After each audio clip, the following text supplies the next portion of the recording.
Kerem Bürsin está esquivando el tema de Hande Erçel como si fuera la peste. Y ojo que la razón detrás de este silencio nadie se la esperaba, te lo juro. Se supone que el tema de su relación, o lo que sea que estén viviendo ahora mismo, debería ser pan comido para él, ¿no? Pero nada, que no suelta prenda. Y aquí viene lo interesante, ¿por qué tanto misterio?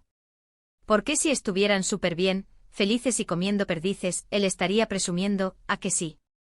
Diría algo así como sí, todo genial, estamos muy contentos. Pero no, está más cerrado que una tumba. Y para ser honestos, esto me da a pensar, que algo no va del todo bien. A ver, muchos dirán, ay, es que él es muy privado, o quiere proteger su relación. Sí, muy bonito, pero no cuadra del todo con la imagen que siempre ha proyectado Kerem. Siempre ha sido un poco más abierto, más de compartir momentos. Ahora, de repente, zas. Silencio absoluto. Lo que yo creo que está pasando aquí es mucho más picante.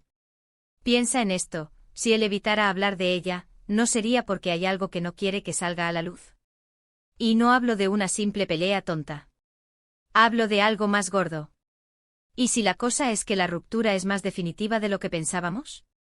O peor aún, ¿y si hay alguien más por medio y Kerem no quiere meter la pata? Imagínate, el salseo sería un bombazo. Que él esté callado no es porque sea tímido, es porque tiene un motivo de peso para no abrir la boca. Yo sospecho que esto no es una estrategia para crear expectación, que también podría ser de... Pero me inclino más a pensar que hay un tema delicado que él no quiere tocar. Quizás Hande le ha puesto unas condiciones, o él tiene sus propios secretos que prefiere mantener guardados bajo 7 llaves. Es que si te pones a pensar, ellos dos juntos eran el sueño de muchos fans. La pareja perfecta, ¿verdad? Y ahora que él se niega a hablar de ella, me hace dudar. ¿Será que la presión mediática es tanta que ha decidido cortar por lo sano? ¿O es que la herida todavía está muy abierta y no quiere reabrirla hablando con la prensa?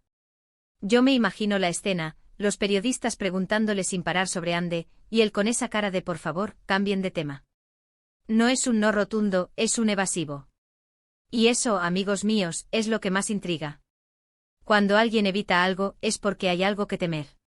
¿Vosotros qué pensáis? ¿Por qué Kerem Bürsin no habla de Hande Erçel?